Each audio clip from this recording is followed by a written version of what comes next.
Hello दोस्तों, आप सभी का स्वागत है समसामयिक घटना चक्र के इस ऑनलाइन प्लेटफॉर्म पर। मैं मोहित आप सभी के बीच उपस्थित हूँ। आज अपने इस वीडियो में बात करेंगे 11 अप्रैल 2025 के महत्वपूर्ण करंट अफेयर जो विभिन्न पत्र पत्रिकाओं में रहे, आपके इस परीक्षा के दृष्टिकोण से महत्वपूर्ण देखा जाए तो ये क्लास आपके आरओ परीक्षा के लिए तो इंपॉर्टेंट है ही, साथ साथ UP PCS, BPSC, JPSC, CGPSC, MPPSC, Uttarakhand PSC, RPSC तथा अन्य एक दिवसीय परीक्षाएं जैसे यूपीएसआई, यूपी ट्रिपल एससी की सभी परीक्षाएं, बैंक, एसएससी, रेलवे सभी एग्जामों के लिए ये क्लास आपके लिए बहुत महत्वपूर्ण होती है।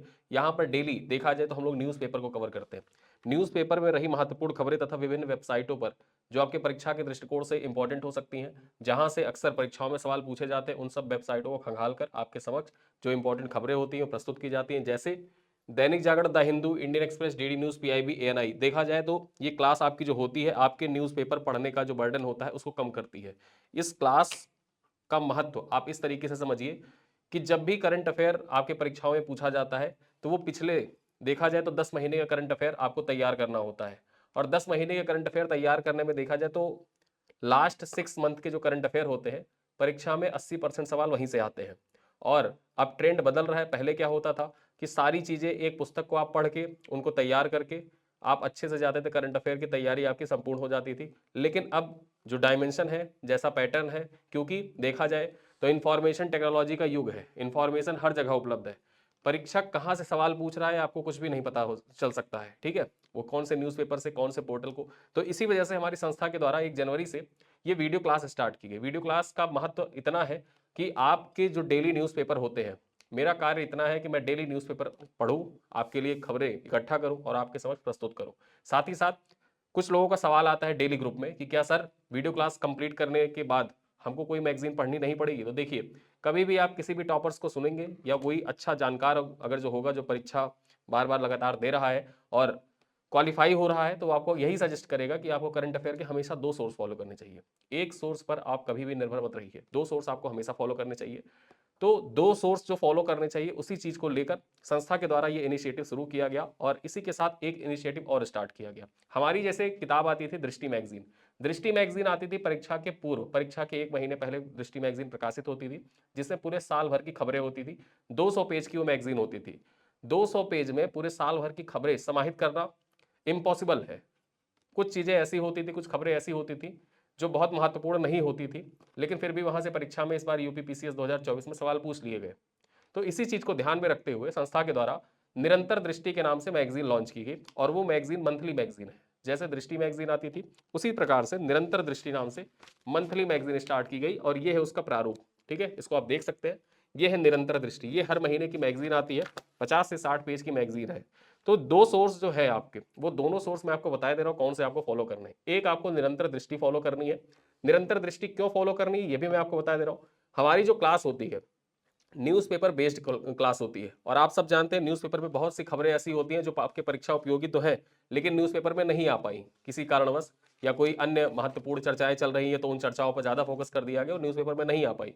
तो हमारी जो दृष्टि मैगजीन होती है, दृष्टि मैगजीन में पूरी एक टीम है, 20 से 25 लोग उसमें काम करते हैं, पूरी टीम है, रिसर्च एनालिसिस करके मैगजीन तैयार की जाती है, तब आपके समक्ष आपके बीच में आती है।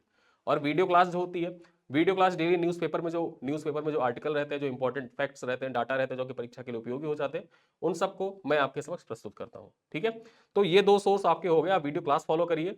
वीडियो क्लास दृष्टि मैगजीन में आपको 60 से 70% तक आपके वीडियो क्लास से जो पॉइंट है, डाटा है, वो आपको दृष्टि मैगजीन में मिल जाएगी। लेकिन 40% जो है वो विभिन्न वेबसाइट जैसे ऑब्जर्वर रिसर्च फाउंडेशन की कोई रिपोर्ट आ गई या गृह मंत्रालय की कोई रिपोर्ट है, तो रिपोर्ट इंडेक्स जो डिटेल में है वो यहाँ पर वीडियो में चर्चा करना संभव नहीं है, क्योंकि एक एक रिपोर्ट के पीछे 20-20 मिनट, 25-25 मिनट का समय जाता है। ठीक है, तो इस वजह से जो डिटेल में खबरें हैं, आप पढ़ने के लिए, डिटेल में खबरें पढ़ने के लिए और अपने करंट अफेयर की जो कॉन्फिडेंस उसको बूस्ट करने के लिए दृष्टि मैगजीन जरूर पढ़िए। और साथ साथ में इस वीडियो लेक्चर को डेली फॉलो करते रहिए। आपके एग्जाम के पूर्व जो आपको करंट अफेयर का फोबिया हो जाता है कि करंट अफेयर का फोबिया हो गया है, करंट अफेयर नहीं तैयार हो रहा है, बाकी सारे सब्जेक्ट तैयार है, बहुत से लोग ऐसे होते हैं सिर्फ करंट अफेयर की वजह से बाहर हो जाते हैं। जो 1-2 नंबर से बाहर होते हैं परीक्षाओं में, एक बहुत बड़ी लॉबी ऐसी है जो हर बार पीटी सिर्फ 1 या 2 नंबर से क्वालिफाई नहीं कर पाते।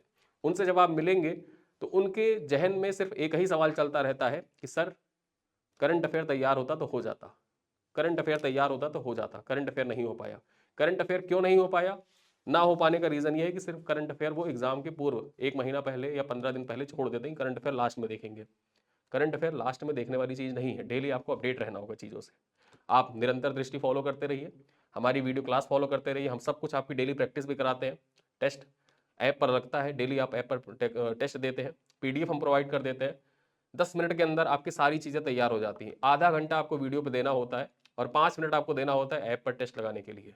उस आधे घंटे और 5 मिनट में आपका अच्छे से तैयारी डेली हो जाती है। और मैगजीन जब आती है तो ये मैगजीन बमुश्किल 60 पेज की 50 पेज की होती है। अगर आप चाहें तो सिर्फ 2 दिन बैठेंगे तो 2 दिन में आपकी मैगजीन तैयार हो जाएगी। और मैगजीन जब आप पढ़ेंगे तो वीडियो क्लासेस आपने रेगुलर फॉलो कर रखी है तो मैगजीन पढ़ने में आपको बहुत आसानी होगी।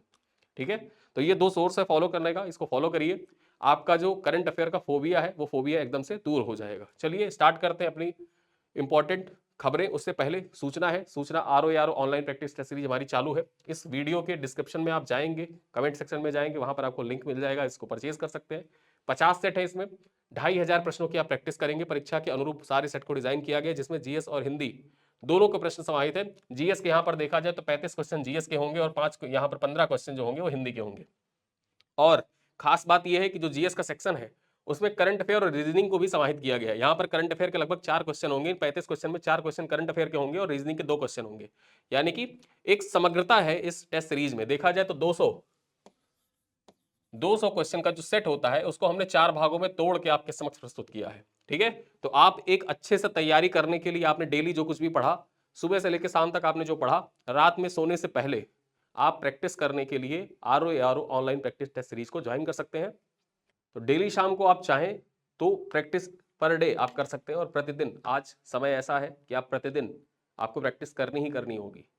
आपको हम लोग नवधारा बैच से जो लोग जुड़े हुए हैं, नवधारा बैच में ये टेस्ट सीरीज 50% ऑफ पर दी जा रही है। और आप भी जो लोग हैं जो इस टेस्ट सीरीज को परचेज करना चाहते हैं उनके लिए भी मैं एक सूचना देता हूं। सूचना आपके लिए ये है कि ये टेस्ट सीरीज जो है ये है 299 की। ठीक है, 299 की है। आपने कोई मैगजीन, कोई किताब घटना चक्र से खरीदी है, उसके आगे दिया होता है QR कोड। यहां पर जैसे ये है तो मैं आपको नजदीक से दिखा दूं, यहां पर ये QR कोड दिया हुआ है। ठीक, ये QR कोड, आप इस QR कोड को स्कैन करिएगा और स्कैन करने के बाद आपके वॉलेट में कॉइन जुड़ जाएगा। कॉइन जुड़ने के बाद जब आप इसको परचेज करेंगे ना तो यहां पर आपको भी मिल जाएगा ऑफ, लगभग 269 या 250 के आसपास ये आपको मिल जाएगा। यानी कि देखा जाए तो आप कॉइन अगर आप अपने वॉलेट में ऐड करते हैं और अन्य चीज़ों को कार्ड से निकाल के इसको ऐड करेंगे तो आपको ऑफर मिल जाएगा। उस ऑफर में आप इसको परचेज कर सकते हैं। और ये ऑफर जो है ये सिर्फ इस वीडियो के माध्यम से आपको जाएंगे तभी आपको पता चल पाएगा, वरना आपको ये 299 में ही मिलेगा। ठीक है, क्योंकि ये चीट कोड सिर्फ आज के लिए उपलब्ध है। आप जाएंगे तो ये आपको मिल जाएगा ऑफर में। ठीक है, तो इसको परचेज कर सकते हैं। करंट अफेयर का जो हमारा पैकेज है उसके बारे में एक गो थ्रू ले लेता हूं जल्दी से। यहां पर देखा जाए आप इसका मंथली पैकेज ज्वाइन कर सकते हैं। करंट अफेयर का अप्रैल महीने का चल रहा है, अप्रैल महीने का मंथली पैकेज आप ज्वाइन कर सकते हैं, जिसमें आपको डेली शाम को 7:30 बजे वीडियो क्लासेस मिल जाती है। प्रतिदिन आपको पिक्टोरियल फॉर्मेट में PPT और PDF प्राप्त हो जाते हैं। डेली प्रिंटेबल PDF भी आपको प्रोवाइड कर दिया जाता है। कंप्लीट PDF महीने के एंड में आपको प्रोवाइड कर दिया जाता है, जो कुछ इस प्रारूप में होता है। यहां पर देखा जाए मासिक जो पत्रिका है, मैगजीन टाइप को, इसको कंपाइल करके निकाला जाता है। मासिक संकलन है मार्च महीने का और मासिक संकलन है देखा जाए इंग्लिश में मार्च महीने का। ठीक है, तो ये सारी चीजें आपको मिल जाती हैं। और एक फुल लेंथ टेस्ट होता है जिसमें 100 क्वेश्चन होते हैं। ये 100 क्वेश्चन हिंदी और इंग्लिश दोनों भाषाओं में उपलब्ध है। तो ये जानकारी थी आज का, थोड़ा जानकारी देने का थोड़ा वीडियो हो गया लंबा, इसके लिए मैं क्षमा चाहता हूं। और क्षमा इसलिए भी चाहता हूं कि वीडियो थोड़ा सा लंबा हुआ, लेकिन ये क्वेरीज होती डेली ग्रुप में आते हैं, कमेंट बॉक्स में डेली पड़े रहते हैं, तो क्लियर करना भी बहुत जरूरी था। बहुत लोगों के सवाल हैं ये। ठीक है, तो सारे सवालों को उम्मीदन मैंने क्लियर कर दिया है। आपके अब जो डाउट होंगे आप डाल सकते हैं, फिर किसी दिन मौका मिला तो डिस्कस कर लेंगे। जो भी आपकी क्वेरी रहा करें पूछ लिया करिए। स्टार्ट करते हैं खबरों पे। तो वर्ल्ड पार्किंसन डे, ठीक है, वर्ल्ड पार्किंसन डे के बारे में चर्चा करते हैं। जो 11 अप्रैल का दिन होता है इसको वर्ल्ड पार्किंसन डे, विश्व पार्किंसन दिवस के रूप में मनाया जाता है। यहां पर चर्चा करें कि हर वर्ष 11 अप्रैल को विश्व पार्किंसन डे के रूप में मनाया जाता है। यह एक वैश्विक पहल है जिसका उद्देश्य पार्किंसन रोग, एक प्रगतिशील तंत्रिका उपक्षयी विकार के बारे में जागरूकता फैलाना है, जो दुनिया भर में लाखों लोगों को प्रभावित करता है। बेसिकली जो पार्किंसन रोग होता है, जब व्यक्ति 60+ हो जाता है या 50+ हो जाता है, तो अक्सर आपने देखा होगा बहुत से लोग ऐसे होते हैं कि जैसे हाथ है, अब वो हाथ कांप रहा है लेकिन उनका कंट्रोल नहीं हो पा रहा है हाथों पे। ठीक है, पैर कांप रहे हैं, हाथ कांप रहे हैं, उनका मुंह कांप रहा है, सब कुछ कांप रहा है। बेसिकली न्यूरो डिसऑर्डर होता है ये। ठीक है, एक तरीके से वो चाहते तो है कि अपने हाथ पे कंट्रोल कर ले, लेकिन उनका हाथ पे कंट्रोल हो नहीं पाता। हमेशा आपने कभी देखा होगा, नानी दादी लोगों को देखा होगा, उनके हाथ कांपते रहते, बहुत लोगों को आपने देखा होगा। ठीक है, तो वही होता है पार्किंसन रोग। यहां पर चर्चा करें, इस दिवस की शुरुआत 1997 में European association for the Parkinson disease द्वारा की गई थी। कब स्टार्ट किया गया था? 1997 से इसको शुरू किया गया था। यहां पर एक पॉइंट और चर्चा कर ले, यह दिन जो होता है जेम्स पार्किंसन को समर्पित है, जिन्होंने 1817 में सबसे पहले इस रोग के बारे में वर्णन किया था। ठीक है, जेम्स पार्किंसन ने ही सबसे पहले जो पार्किंसन डिजीज था इसके बारे में उल्लेखित किया था, वर्णन किया था 1817 में। इसी वजह से ये जो डिजीज है इसका नाम भी जेम्स पार्किंसन के नाम पे पार्किंसन रोग रखा गया। ठीक है, चलो अगली खबर पे चर्चा करें। यूपी की जल प्रबंधन नीति को पेरिस समिट में सम्मान। ठीक है, सराहा गया। पेरिस में समिट हुआ था, उस समिट के दौरान ग्लोबल इनोवेशन समिट का आयोजन पेरिस में किया गया। उसी समिट के दौरान देखा जाए जो उत्तर प्रदेश की जल प्रबंधन नीति है, इस जल प्रबंधन नीति को सराहा गया। यहां पर पॉइंट पे चर्चा कर ले। पेरिस में आयोजित ग्लोबल इनोवेशन समिट में योगी सरकार द्वारा लागू की गई जल और ठोस कचरा प्रबंधन की नीतियों को अंतरराष्ट्रीय मंच पर भरपूर सराहना मिली है। इस सम्मेलन में यूपी की one city one operator model पर सीवर प्रबंधन के क्षेत्र में सर्वश्रेष्ठ माना गया। ठीक है, उत्तर प्रदेश की एक मॉडल है one city one operator model. यहां पर देखा जाए one city one operator model जो था ये सीवर प्रबंधन से संबंधित था और इसको सर्वश्रेष्ठ माना गया। ठीक है, आगे हम चर्चा करें। पेरिस में आयोजित ग्लोबल इनोवेशन समिट में राज्य के नगर विकास विभाग के प्रमुख सचिव अमृत अभिजात, ठीक है, अमृत अभिजात ने योगी सरकार की उपलब्धियों को दुनिया के सामने पेश किया। महाकुंभ 2025 में लागू की गई तकनीकी पहल one city one operator model Yogi सरकार के बड़े पैमाने पर टिकाऊ शहरी समाधानों के प्रति प्रतिबद्धता को दर्शाती है। अब देखिए ये पॉइंट जो है ये आपके मुख्य परीक्षा के लिए भी इंपॉर्टेंट हो जाता है। ठीक, one city one operator model जो है इसको आप अपने मुख्य परीक्षा में भी इसका यूज कर सकते हैं। कहां पर? GS paper 6। उत्तर प्रदेश में ठोस कचरा प्रबंधन के लिए अपनाई गई या शहरी जो टिकाऊ शहरी समाधान है, टिकाऊ शहरी समाधान के लिए उत्तर प्रदेश सरकार द्वारा अपनाई गई नीतिगत पहलों के बारे में चर्चा कीजिए, तो वहां पर आप इस पहल के बारे में चर्चा कर सकते हैं, वन सिटी वन ऑपरेटर पहल। ठीक है, चलिए आगे हम बात करें। लंदन का इंपीरियल कॉलेज बेंगलुरु में खोलेगा भारतीय केंद्र। ठीक है, जो लंदन का इंपीरियल कॉलेज है ये इंपीरियल कॉलेज कहां पर? बेंगलुरु में अपना भारत में अपना केंद्र खोलने जा रहा है। चर्चा कर ले पॉइंट की। तो लंदन का इंपीरियल कॉलेज भारत और ब्रिटेन के बीच वैज्ञानिक शिक्षा और नवाचार साझेदारी को मजबूत करने के लिए बेंगलुरु में अपना भारतीय केंद्र स्थापित करने की इसने घोषणा करी है। और यहां पर चर्चा करें, इंपीरियल ग्लोबल इंडिया नामक इस हब की स्थापना, यानी कि जो हब स्थापित किया जाएगा इसका नाम क्या होगा? इसका नाम होगा इंपीरियल ग्लोबल इंडिया। ठीक है, इसके नाम से स्थापित किया जाएगा। यहां पर चर्चा करें, इंपीरियल ग्लोबल इंडिया नामक इस हब की स्थापना एक संपर्क कार्यालय के रूप में की जाएगी। इसका ध्यान जो होगा इंपीरियल तथा भारत के अग्रणी विश्वविद्यालयों एवं संस्थानों के बीच नई शोध साझेदारियों को मजबूत बनाने पर ध्यान केंद्रित करना होगा। यानी कि दोनों देशों के बीच जो अग्रणी विश्वविद्यालय है उन अग्रणी विश्वविद्यालयों एवं उनके बीच में जो नई नई शोध साझेदारियां हैं उनको मजबूत करने में एक संपर्क कार्यालय के रूप में कार्य करेगा इंपीरियल ग्लोबल इंडिया। और इसकी स्थापना कहां पर की जाएगी? बेंगलुरु में की जाएगी। ठीक है, चलिए आगे हम चर्चा करें। स्वास्थ्य सुविधाओं के लिए पीएमए भीम लागू। ठीक है, पीएमए भीम लागू किया गया है स्वास्थ्य सुविधाओं के लिए। कहां पर? दिल्ली में। दिल्ली में आगे हम चर्चा कर लेते हैं, जान जाएंगे अभी आप ये पीएमए भीम है क्या। दिल्ली में बेहतर स्वास्थ्य सुविधाओं के लिए प्रधानमंत्री आयुष्मान भारत स्वास्थ्य अवसंरचना मिशन, पीएमए भीम का पूरा रूप क्या है? प्रधानमंत्री आयुष्मान भारत स्वास्थ्य अवसंरचना मिशन, ये है पीएमए भीम का पूर्ण रूप। कहां पर लागू किया गया है? दिल्ली में इसको लागू कर दिया गया है। केजरीवाल सरकार थी तो जो आयुष्मान भारत योजना थी उसको लागू नहीं किया गया था, केजरीवाल सरकार ने अलाउ नहीं किया। उन्होंने कहा हमारा मोहल्ला क्लिनिक जो है वो सबसे बेस्ट है। फिर बाद में कुछ खामियां उजागर हुई और जब बीजेपी की सरकार आई तो बीजेपी की सरकार ने जो पीएम आयुष्मान भारत योजना है उसको लागू कर दिया और 35वां राज्य बन गया था, 35वां राज्य या केंद्र शासित प्रदेश बन गया जो आयुष्मान योजना है उसको लागू करने वाला। आगे हम चर्चा कर ले पॉइंट पर।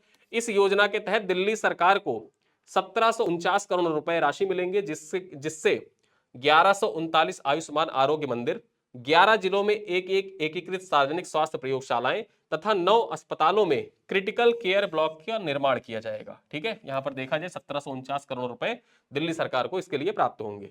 आगे हम देखें, दिल्ली सरकार के स्वास्थ्य एवं परिवार कल्याण विभाग ने केंद्र से यह समझौता किया है। एक समझौते के तहत ही देखा जाए, एक समझौते के तहत केंद्र सरकार के साथ दिल्ली सरकार का जो स्वास्थ्य विभाग है उसने समझौता किया और उसी समझौते के तहत ये इस योजना को लागू करने के बाद 1749 करोड़ रुपए दिल्ली सरकार को प्राप्त होंगे, जिसके तहत 1139 आयुष्मान आरोग्य मंदिर की स्थापना की जाएगी।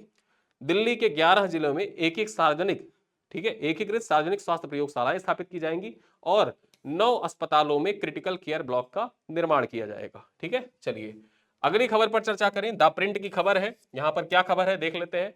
मूडीज ने भारत की वृद्धि दर का अनुमान घटाकर 6.1% कर दिया है। पहले मूडीज ने कुछ और बताया था, अब उसने जो भारत का वृद्धि दर है वो घटा के कितना कर दिया, 6.1। बेसिकली जो अमेरिका का रेसिप्रोकल टैरिफ है उसी के आधार पर इसने घटा दिया है जीडीपी वृद्धि दर। ठीक है, असर तो पड़ेगा ही भारत पर।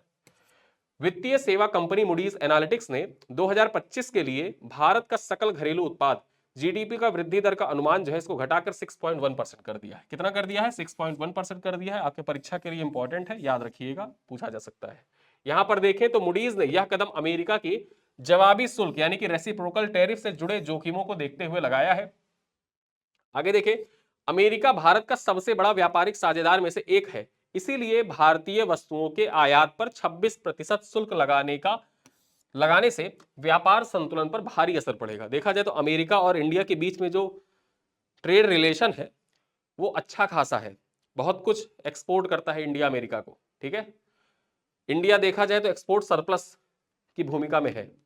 अब इससे होगा क्या कि जो 26% टैक्स लगाने की घोषणा कर दी गई है, 9 तारीख से इसको लागू होना था, लेकिन हुआ क्या कि डोनाल्ड ट्रंप ने 9 तारीख को घोषणा की कि हम 3 महीने बाद फिर से रिव्यू करेंगे। अभी जो पुराना 10% वाला टैरिफ था 10% ही टैरिफ लगेगा, ये 26% अभी लागू नहीं हुआ। तो फिलहाल की स्थिति ये है, आज जब ये वीडियो अपलोड हो रहा है अभी तक 26% टैक्स जो है वो भारत पर लागू नहीं हुआ है, 90 दिनों के लिए टाल दिया गया है। लेकिन वहीं पर देखा जाए तो चीन के ऊपर अमेरिका ने 104% टैरिफ लगा दिया है। ठीक है, और वो लागू भी हो चुका है। यहां पर हम चर्चा करें, 26% शुल्क लगाने से व्यापार संतुलन पर भारी असर पड़ेगा। हालांकि अमेरिकी राष्ट्रपति डोनाल्ड ट्रंप ने 75 देशों पर 9 अप्रैल से लागू होने वाले जवाबी शुल्क को 90 दिनों के लिए टाल दिया है। ठीक है, तो ये पॉइंट याद रखिएगा, 90 दिनों के लिए ही टाला है, 9 अप्रैल से लागू होना था। ठीक, जो रेसिप्रोकल टैरिफ लगाया था, और भारत, अमेरिका ने कहा था कि भारत जो है अमेरिका के, जो अमेरिका पर प्रोडक्ट जो होते हैं इंडिया में बिकने के लिए आते हैं तो उन पे 52% टैक्स लगाता है, हम उसका 50% यानी कि 26% टैक्स लगाते हैं। ठीक है, चलो आगे हम बात करें। जो इंदिरा गांधी इंटरनेशनल एयरपोर्ट है इसको दक्षिण एशिया के सर्वश्रेष्ठ एयरपोर्ट का पुरस्कार मिला है। ठीक है, आगे हम पॉइंट पर चर्चा कर लें तो sky tracks world airport award 2025 में इंदिरा गांधी इंटरनेशनल एयरपोर्ट को भारत और दक्षिण एशिया का सर्वश्रेष्ठ एयरपोर्ट चुना गया है। ये पॉइंट याद रखिएगा, sky tracks world airport award 2025।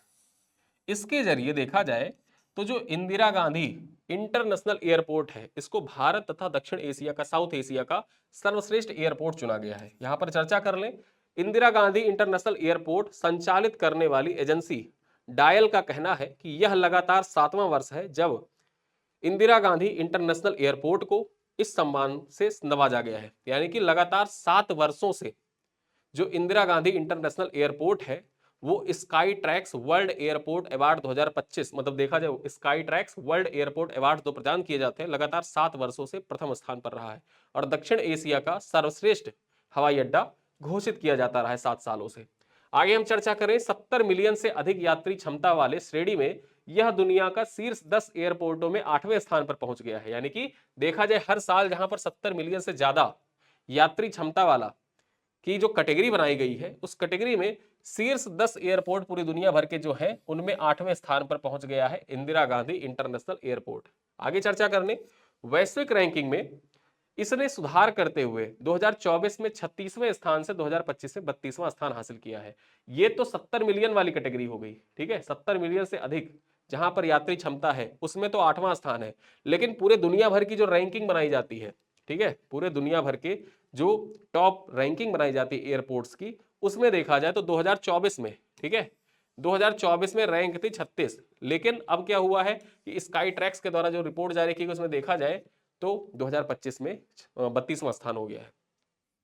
आगे हम देखें, गौरतलब है कि स्काई ट्रैक्स वैश्विक हवाई परिवहन रेटिंग संगठन है जो हर साल यात्रियों के फीडबैक के आधार पर यह पुरस्कार तय करता है। यानी कि जो यात्री अपना फीडबैक देते हैं उसी फीडबैक के आधार पर, रेटिंग के आधार पर स्काई ट्रैक्स के द्वारा ये जो अवार्ड है, ठीक है, sky tracks world airport award 2025 वो प्रदान किया गया इस बार। ठीक है, चलो आगे चर्चा करें विजय किरण आनंद के बारे में। यूपी स्पेशल के दृष्टिकोण से इंपॉर्टेंट है और उत्तर प्रदेश में जो इंपॉर्टेंट नियुक्तियां हैं उन नियुक्तियों के दृष्टिकोण से भी इंपॉर्टेंट है।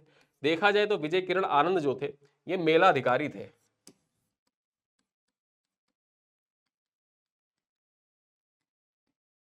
मेला अधिकारी जो कुंभ आयोजित किया गया था उसमें मुख्य मेला अधिकारी विजय किरण आनंद ही थे।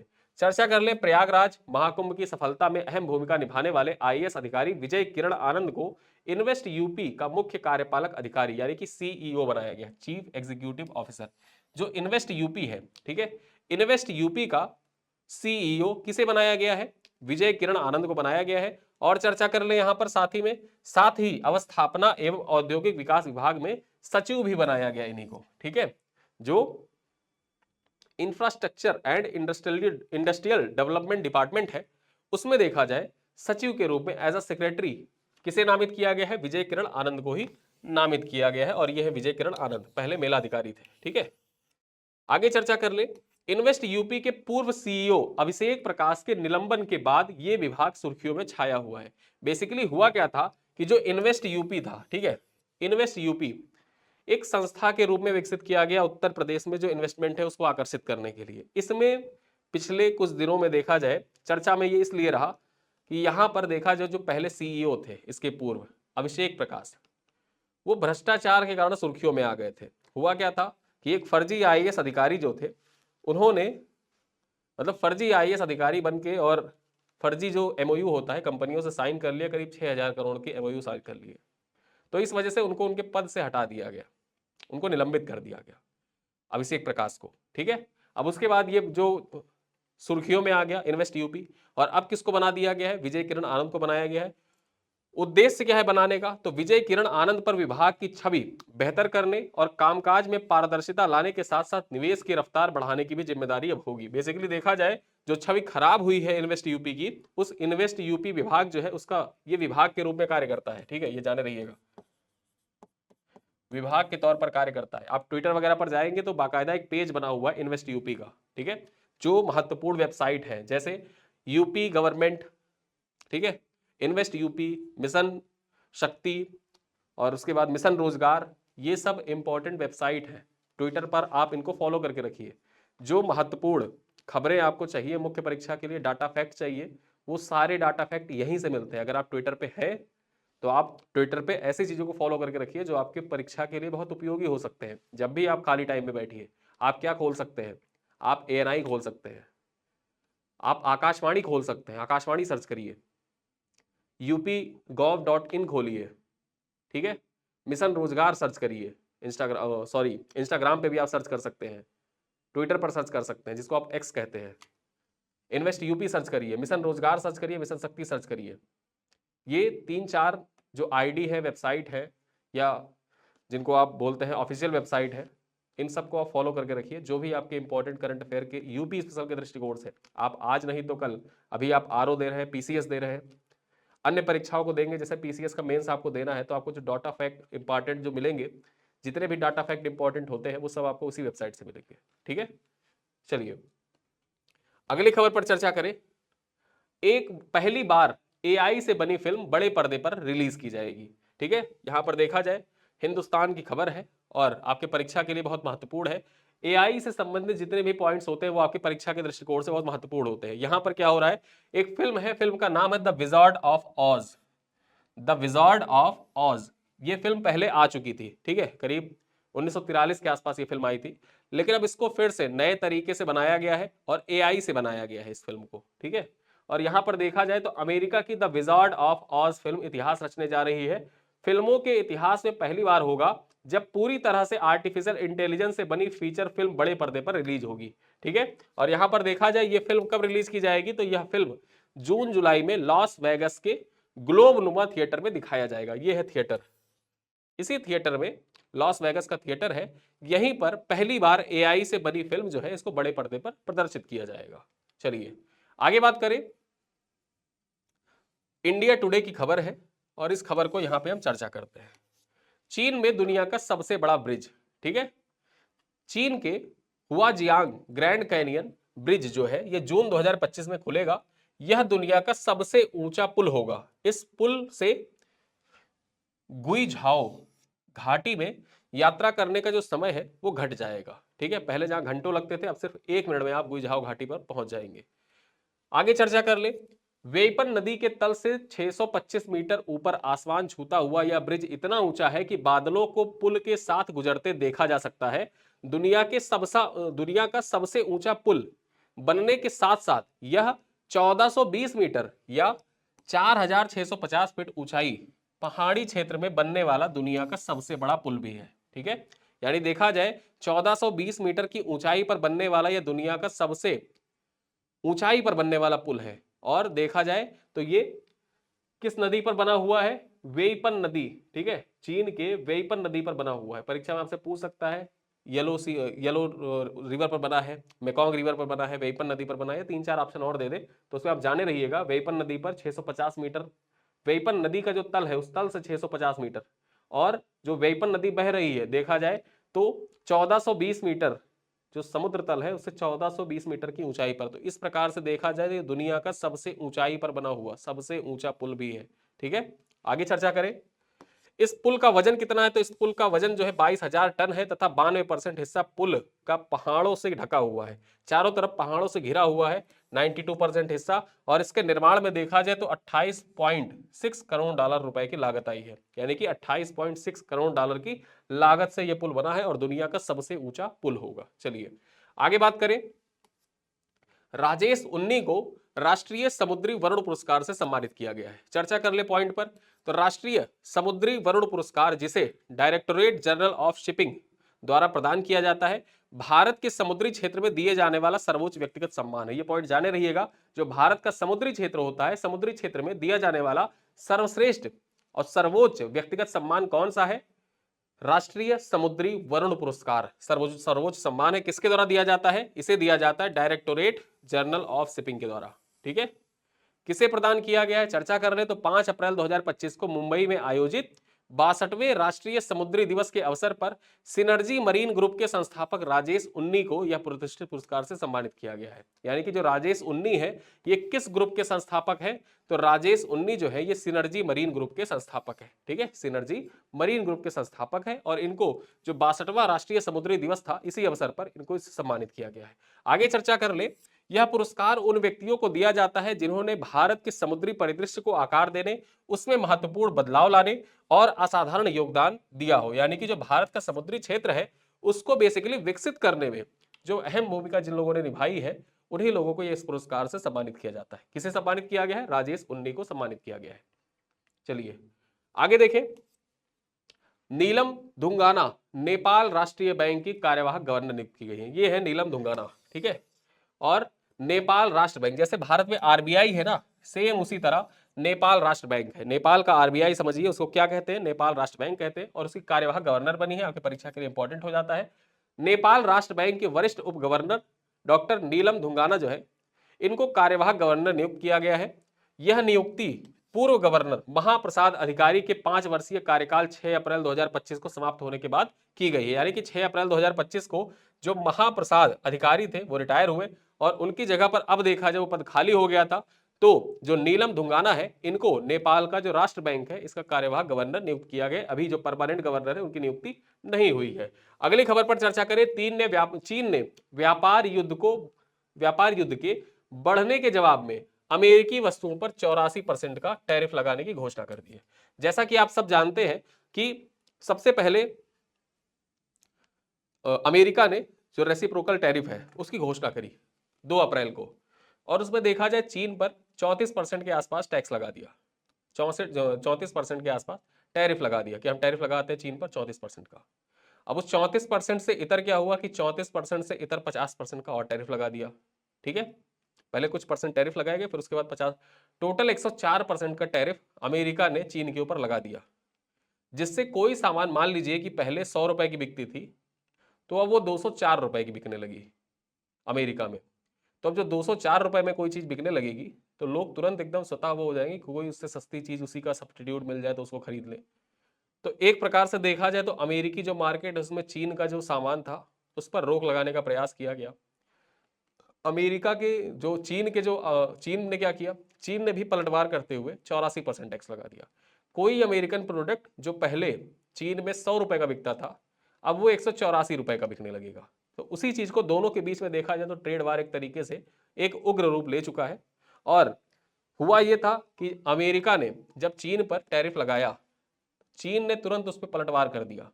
और पलटवार किया तो अमेरिका के जो राष्ट्रपति हैं डोनाल्ड ट्रंप, इन्होंने कहा कि आपने जवाब दिया है, आपको और टैरिफ देना पड़ेगा। पलट के चीन के ऊपर और टैरिफ लगा दिया। ठीक है, तो उसी का खामियाजा है कि उसने टैरिफ ज्यादा लगाया, उसके बाद अब 84% टैरिफ चीन ने अमेरिका के ऊपर भी लगा दिया है। पॉइंट पर चर्चा कर ले तो अमेरिका और चीन के बीच व्यापार युद्ध ने गंभीर रूप धारण कर लिया है, क्योंकि चीन ने जवाबी टैरिफ में भारी वृद्धि की घोषणा की है।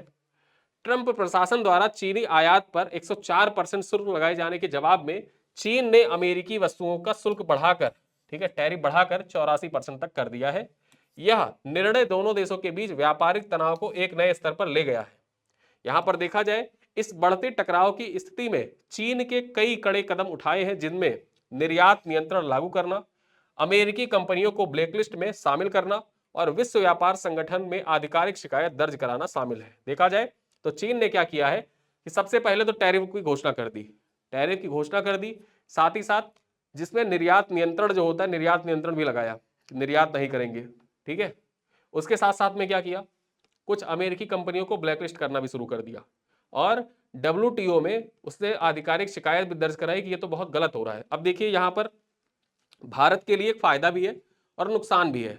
भारत के लिए फायदा तो ऐसे है कि जो चीन की कंपनियां हैं, ठीक है, जब चीन में टैरिफ लगाई अमेरिकी कंपनियां जो चीन में, जैसे एप्पल है, अब एप्पल है या टेस्ला है, इन सब के प्रोडक्ट जो है चीन में जो पहले मैन्युफैक्चर होते थे अब वो मैन्युफैक्चरिंग शिफ्ट हो जाएगी कहां पर, अन्य देशों में, जैसे वियतनाम में शिफ्ट हो गई। लेकिन वियतनाम में भी देखा जाए तो टैरिफ ज्यादा लगा रखी है ट्रंप ने, तो वियतनाम में भी उनको महंगा पड़ेगा। वो कहां भागेंगे, वो भागेंगे भारत की तरफ। तो फायदा तो ऐसे हो जाएगा कि मैन्युफैक्चरिंग हब के रूप में भारत विकसित हो सकता है इस जो ट्रेड वार चल रहा है इसमें। लेकिन नुकसान क्या होगा, चीन के ऊपर इतना ज्यादा टैरिफ लगाएगा अमेरिका तो नुकसान क्या होगा, नुकसान ये होगा कि चीन जो है, जैसे स्टील प्रोडक्ट्स है, ठीक है, आयरन है, स्टील प्रोडक्ट्स है, इन सब को जो अमेरिका में बेचता था, अब भाई कंपनियों ने तो बना दिया है उसको, उसको कहीं ना कहीं उसको बेचना है, प्रॉफिट मिले ना मिले कुछ परसेंट ही प्रॉफिट मिल जाए लेकिन उसको कहीं बेचना है। तो ऐसे सामानों को क्या करेगा चीन, डंप करना स्टार्ट कर देगा, डंपिंग करना स्टार्ट कर देगा, तो सस्ते दामों में बेचना शुरू कर देगा। और सस्ते दामों कहाँ बेचेगा, किन कंपनियों को बेचेगा, भाई भारत में देखा जाए तो कोई कंपनी अगर उसको स्टील की आवश्यकता है और भारत की कोई कंपनी उसको 100 रुपए में दे रही है, चीन की कोई कंपनी कह दे कि 90 रुपए में दे देंगे, चीन को अपना डंप सामान भाई बना रखा है, उसको डंप करना है, तो डंप करना है तो वो कह देगा कि हम 90 रुपए में दे देंगे। अब 90 रुपए में दे देंगे तो भारत की कंपनी तो वो तो अपना फायदा देखेगी ना, अब फायदा देखेगी तो चीन के सामान है वो खरीदना शुरू कर देगी। चीन का जब स्टील खरीदना शुरू कर देगी तो भारत की जो लोकल कंपनियां हैं उनको नुकसान होगा, उनको ये नुकसान होगा कि उन्होंने अपना प्रोडक्ट बना तो दिया है लेकिन वो प्रोडक्ट कंपनियां खरीद नहीं रही हैं। क्यों नहीं खरीद रही हैं, क्योंकि चीन का सामान जो है, चीन का स्टील है वो सस्ता बिक रहा है। तो ऐसे में सरकार को एंटी डंपिंग शुल्क भी लगाने की आवश्यकता है कि जो चीन के प्रोडक्ट हो, उन चीन के प्रोडक्ट में कुछ प्रोडक्ट जिनके डिमांड ज़्यादा हो सकती है या लगता है कि उनके प्रोडक्ट से हम हमारे जो देसी कंपनियां हैं या लोकल कंपनी है उनको नुकसान हो सकता है और बड़े पैमाने पर नुकसान हो सकता है, तो ऐसे प्रोडक्ट्स पर भारत सरकार के द्वारा एंटी डंपिंग जो शुल्क है वो भी लगाए जाने की आवश्यकता है। तो ये सारी बातें हैं जो टैरिफ और ट्रेड वार में भारत का क्या फायदा हो सकता है, क्या नुकसान हो सकता है, ये सारी बातें आप अपनी परीक्षाओं में लिख भी सकते हैं। चलिए अंतिम खबर पर चर्चा करें। ग्लोबल टेक्नोलॉजी समिट का 9वां संस्करण, जो ग्लोबल टेक्नोलॉजी समिट है इसका 9वां संस्करण कहां पर आयोजित किया जा रहा है, तो ग्लोबल टेक्नोलॉजी समिट का 9वां संस्करण 10 से 12 अप्रैल 2025 तक नई दिल्ली में आयोजित किया जा रहा है। ठीक है, कहां पर, नई दिल्ली में आयोजन किया जा रहा है, कब से कब तक, इसका 9वां संस्करण है, ये भी याद रखिएगा, और 10 तारीख से लेकर 12 अप्रैल के बीच में इसका आयोजन हो रहा है। ठीक है, आगे चर्चा करें। यह भारत का प्रमुख भू प्रौद्योगिकी संवाद है जिसमें विदेश मंत्रालय और कार्नेगी इंडिया संयुक्त रूप से आयोजित कर रहा है। जो ग्लोबल टेक्नोलॉजी समिट है, इसका आयोजन किसके द्वारा किया जा रहा है? यहां पर आप फोटो देखकर ही समझ गए होंगे कि विदेश मंत्रालय कहीं ना कहीं इसमें इन्वॉल्व होगा। फोटो इसी वजह से लगाई जाती है ताकि आपके माइंड में चीजें क्लिक करती रहे। ठीक है, तो यहां पर देखा जाए, एक कार्नेगी इंडिया एक फाउंडेशन है और साथ ही साथ विदेश मंत्रालय, इन दोनों ने मिलकर संयुक्त रूप से जो यहाँ पर ग्लोबल टेक्नोलॉजी समिट है, इसके 9वें संस्करण का आयोजन किया है। चर्चा कर ले पॉइंट पर। समिट का उद्देश्य उभरती प्रौद्योगिकियों की भूमिका पर विचार करना, जो समावेशी विकास को प्रोत्साहित करने, डिजिटल शासन को सुदृढ़ करने और वैश्विक सहयोग को बढ़ावा देने में सहायक हो सकती है, उस पर विचार करना है। साथ ही साथ इस बार का जो थीम है, जो ये 9वां संस्करण आयोजित किया जा रहा है, किस थीम पर आयोजित किया जा रहा है? थीम है इसकी पॉसिबिलिटी। क्या है? पॉसिबिलिटीज, यानी कि संभावना। ये इसका थीम है, संभावना के थीम पर इस बार ग्लोबल टेक्नोलॉजी समिट आयोजित किया जा रहा है। 10 तारीख से लेकर 12 अप्रैल 2025 के बीच में इसका आयोजन होगा, यानी कल तक ये चलेगा, देखा जाए। और इसी के साथ जो हमारे करंट अफेयर के इंपॉर्टेंट टॉपिक है वहीं पर समाप्त होते हैं। कुछ प्रश्न है आपके लिए, और ये प्रश्न आपके लिए है, इन प्रश्नों का उत्तर आप दीजिएगा। साथ ही साथ आपके जो करंट अफेयर के प्रश्न है, इन प्रश्नों का उत्तर देने के साथ आप बताइएगा कि प्रश्नों की प्रकृति आपको कैसे लगी, क्योंकि बहुत से चेंजेस हैं यहाँ पर प्रश्नों में। पहला प्रश्न क्या है कि निम्नलिखित कथनों पर विचार कीजिए। One city one operator model को पेरिस समिट में सराहा गया है, पहला कथन है। दूसरा है, यह मॉडल यूपी सरकार द्वारा ठोस कचरा प्रबंधन के लिए अपनाया गया था। ठीक है, आपको कूट चुनना है, केवल कथन एक सही है, केवल कथन दो सही है, दोनों कथन सही है, या दोनों कथन गलत है। प्रश्न संख्या 2 है, कथन और परिणाम के संबंध में निम्नलिखित कथनों पर विचार करें। एक कथन है, एक कारण है और एक परिणाम है उसका। ठीक है, कारण क्या है? इंपीरियल कॉलेज बेंगलुरु में केंद्र खोलने जा रहा है, ये कारण है। इसका परिणाम क्या होगा? इससे भारत और ब्रिटेन के बीच वैज्ञानिक और शैक्षणिक संबंधों को मजबूती मिलेगी। ठीक है, आपको बताना है कौन सा कथन सही है। ए कह रहा है केवल कारण सही है, बी कह रहा है केवल परिणाम सही है, सी कह रहा है दोनों सही है और कारण परिणाम की व्याख्या करता है, डी कह रहा है दोनों सही है लेकिन कारण परिणाम की व्याख्या नहीं करता है। ठीक है, ये दूसरा प्रश्न है। तीसरा क्या है? नीचे दिए गए कथनों में सत्य को एस से डिनोट किया गया है और जो असत्य है उसको ए से डिनोट किया गया है, ठीक है, के रूप में चिन्हित कीजिए। पहला दे रखा है कि यह योजना दिल्ली में लागू हुई है। ठीक है, ये बेसिकली आयुष्मान भारत योजना है उसके बारे में बात की जा रही है। आयुष्मान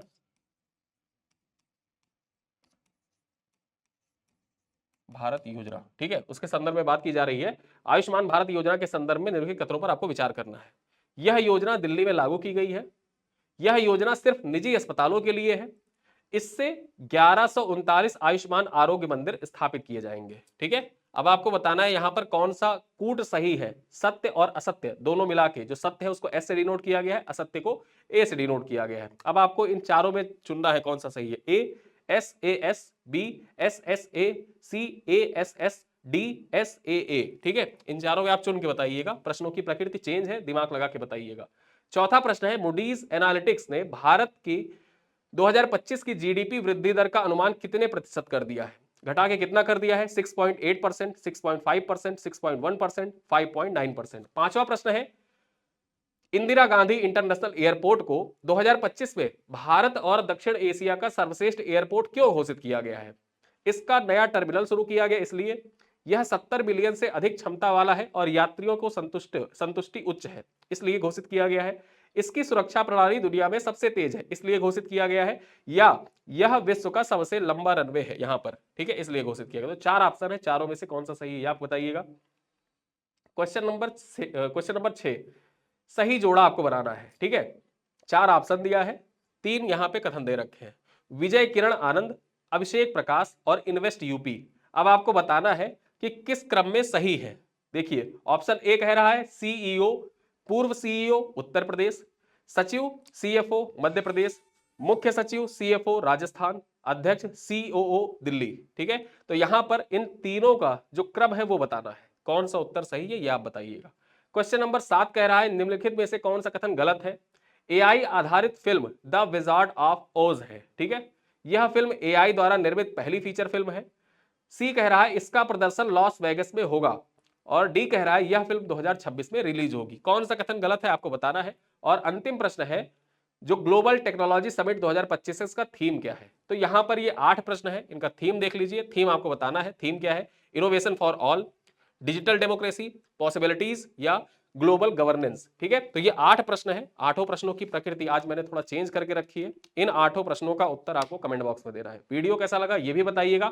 साथ ही साथ जो ये प्रश्न है, प्रश्नों की प्रकृति में बदलाव हुआ है, उन प्रश्नों की प्रकृति के बारे में आप कमेंट बॉक्स में जरूर लिखिएगा। ठीक है, अगर आपको बदलाव पसंद आया तो उसके बारे में आप जरूर लिखिए और ऐसे ही प्रश्न आगे समाहित किए जाते रहेंगे। वरना पसंद नहीं आया तो आप इसके बारे में लिखिएगा। पूर्व में जैसे हम प्रश्न डिस्कस करते थे, वन लाइनर प्रश्न या कथन कारण वाले प्रश्न ही, तो उन्हीं को हम डिस्कस करते रहेंगे। ठीक है, तो जैसा भी आपका फीडबैक हो आप कमेंट बॉक्स में लिख सकते हैं। कमेंट बॉक्स आपके लिए खुला हुआ है। वीडियो को मैं यहीं पर समाप्त करता हूं। जैसा भी आपको वीडियो लगा हो कमेंट करके जरूर बताइएगा। अपने दोस्तों के साथ पसंद आया हो तो साझा करिएगा, वीडियो को लाइक करिएगा। मिलते हैं अगले वीडियो में, तब तक के लिए धन्यवाद।